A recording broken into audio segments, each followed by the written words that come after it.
Ghana's election 2020 is historic because we're in a pandemic, and then also historic because a former president is contesting a sitting president, as well as the first female vice presidential candidate on the ticket of the NDC. So a lot is at stake. We'll be gauging the political atmosphere back in Ghana. Stay tuned for that.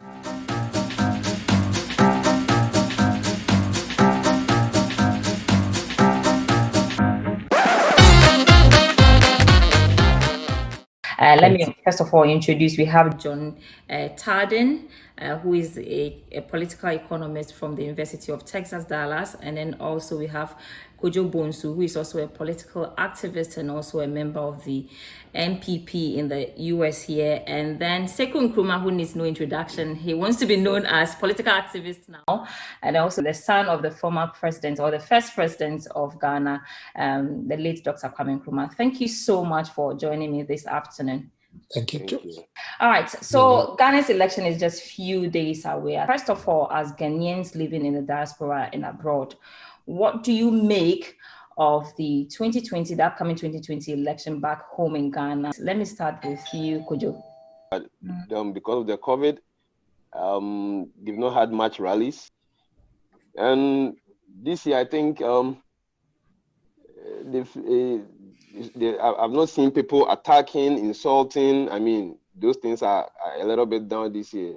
John, watching from afar, I don't know when last you visited Ghana, but watching from afar with COVID-19 and how things went this year, what's your view on the upcoming polls?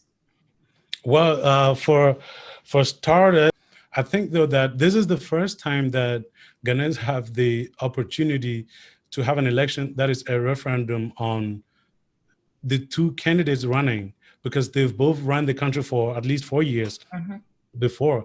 And so instead of the usual insults and stuff, the candidates are competing in trying to showcase how they've been better when they were president. And so I think that has made it more issue-based than it's ever been, and that's the benefit that Ghanaians are having.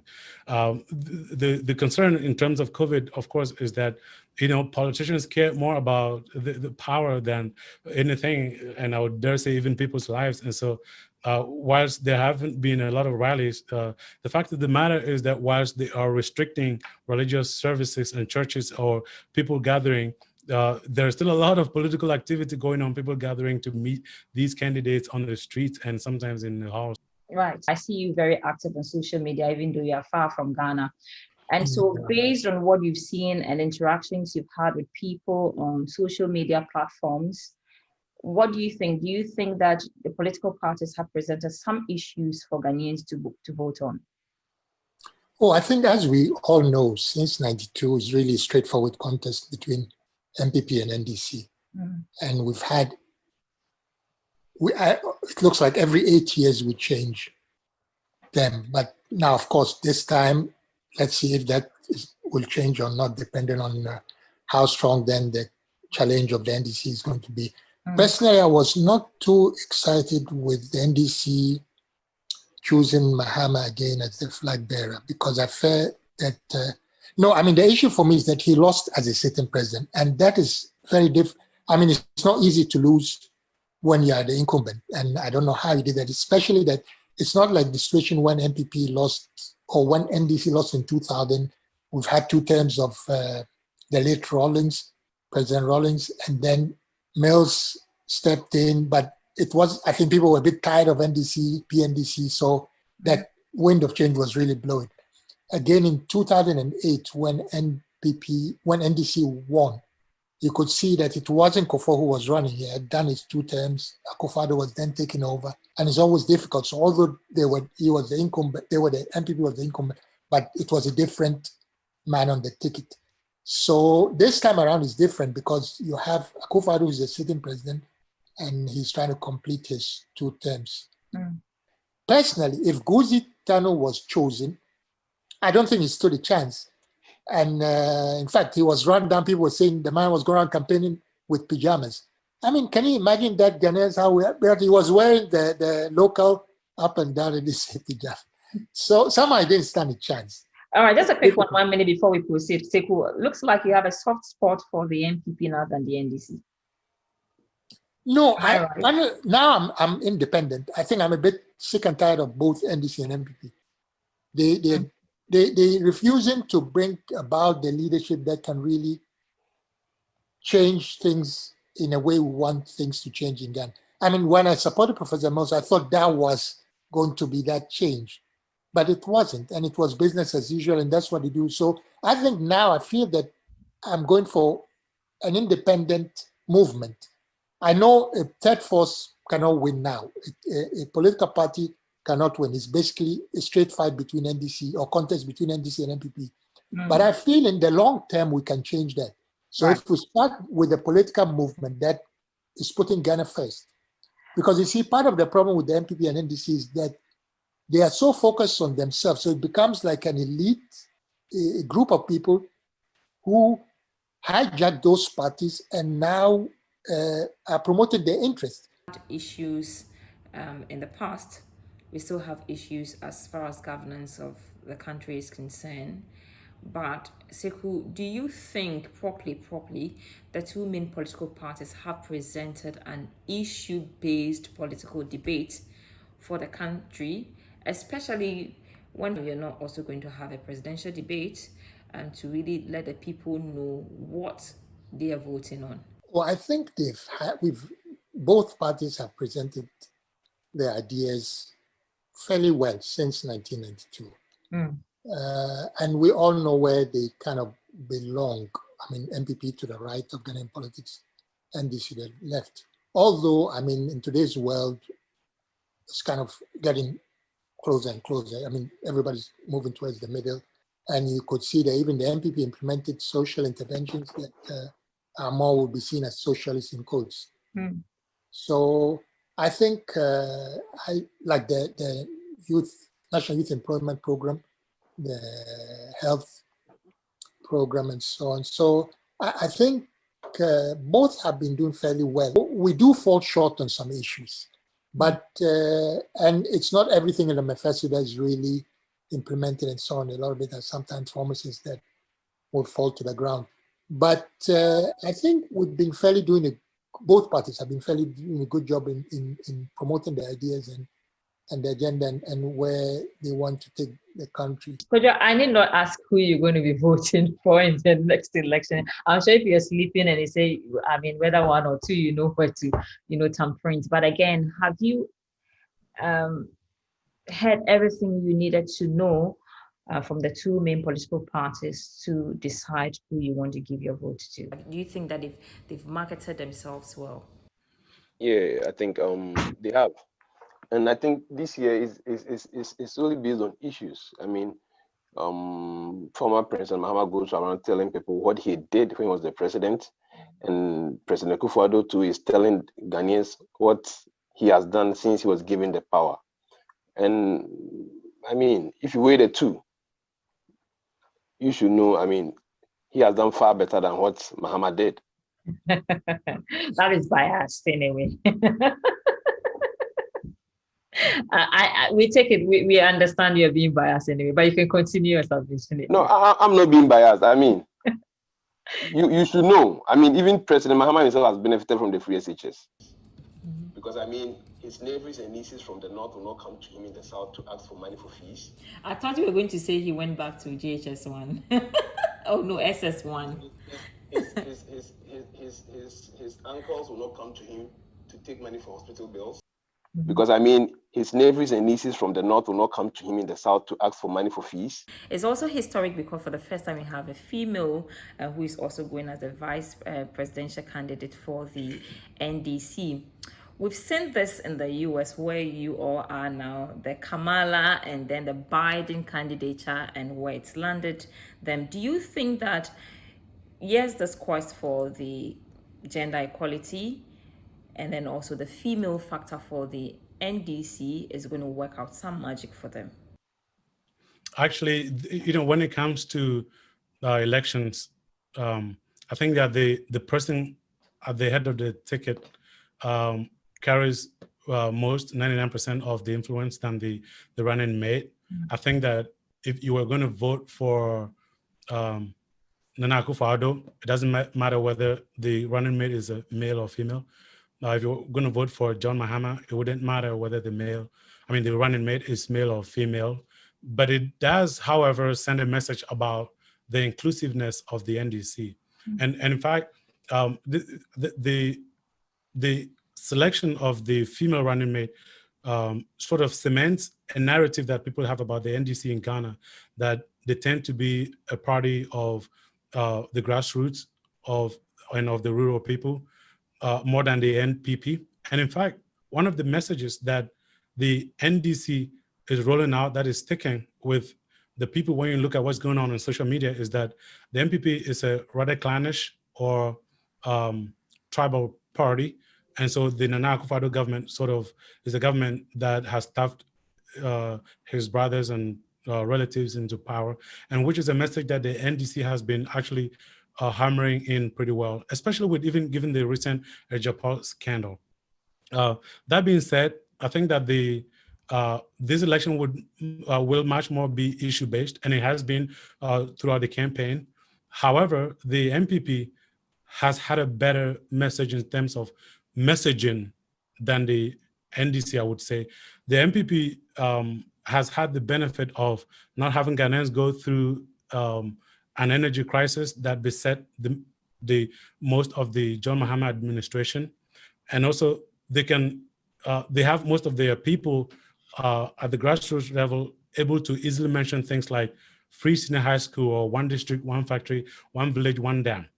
The NDC, though, has promises, but they're not properly articulated into these single jingles that people can easily mention. And so they're talking about infrastructure or continuing some of these investments, but people are not able to easily, if I ask you right now, can you mention any one NDC jingle that sticks in terms of its manifesto? You're likely to say Okada manifesto, and that is actually an NPP influence. The NPP is trying to make the NDC look like a party of no any substantial promises. However, though, I think that this election is going to be much more closer than it was in 2016. And this is why I say so. We had 11.2 million people voting in 2012. And then in 2016, we had just 10.7 million people voting, meaning that more than 500,000 people refused to go and vote. I can assure you that most of these people were NDC voters who just didn't see another vote for John Mahama being the way forward for the country because of the energy crisis and the corruption scandals that they had to endure. But we've had 4 years of Nana Akufo-Addo, and many of these people have seen what has happened over the past 4 years. To be fair, the corruption scandals have not disappeared entirely. We still see a lot of them, even though the energy crisis have been substantially dealt with. And to be fair, also, they were almost completely dealt with before Mahama was voted out of power. And so these 500,000 voters and the new people who have registered to vote are going to be coming back to vote. But that said, I still think that NPP has a higher edge, a better edge in winning the coming elections. Sekuo, we've also seen issues with Martin Amidu, the special prosecutor that has resigned. And we also know of Auditor General, and Domelovo has also been asked to proceed on leave. We've had this kind of tag hovering around the NPP, being tagged as a family and friends business. We've got all these nephews, nieces, close relatives all in position. Do you see these as something that will likely harm the NPP? In terms of the Auditor General Martin Amidu, I mean, as I said earlier, there's corruption. People have seen corruption in both parties. But there are some issues, the Martin Amidu issue in particular, there is something about it that I think needs to be brought to attention, and is to do with what was Nana Akufo-Addo thinking to choose a controversial person like Martin Amidu. I've met Martin Amidu once. He's a fine gentleman and so on. But following his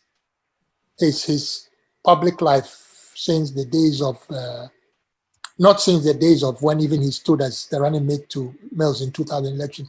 No, but I'm talking particularly with the issue he had with Professor Mills and when the whole thing backfired.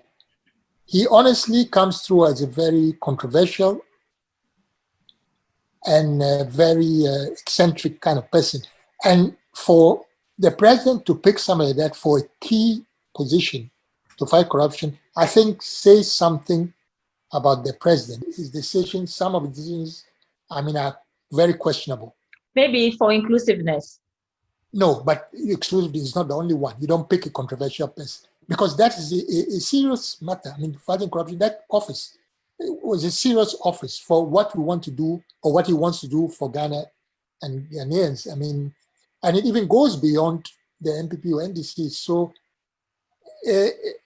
that I think can, but luckily for Nana Akufo-Addo and the NPP, they think it a bit late in the day. Elections are just a few days away.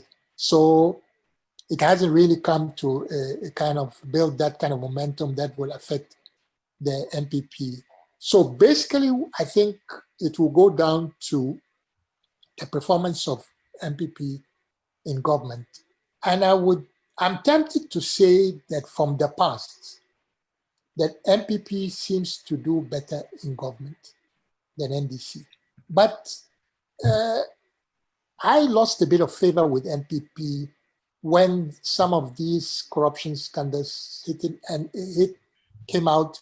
And for me, because that perception of NPP always being elitist, traditionally, the youth tradition and so on, and also tribal in a sense. I mean, those things played back in my mind. So if not for some of these things, I might have still said, no, I think I'll give the nod to NPP. So I don't know how many people that have seen through that and it has played in their minds and would feel that no, they've lost. So in other words, if I was voting, NPP would have lost my vote. Some have just said that Sekuo Nkrumah just doesn't like Mahama. Is that true? No, that's not true at all. I think he's a very nice guy. When I was working at the Du Bois Center as executive director, he came there when he lost his dad. Oh, I think he's a nice guy. But I think my problem is with the leadership of NDC. Both Mills and Mahama are not good enough for the NDC. NDC is a revolutionary party.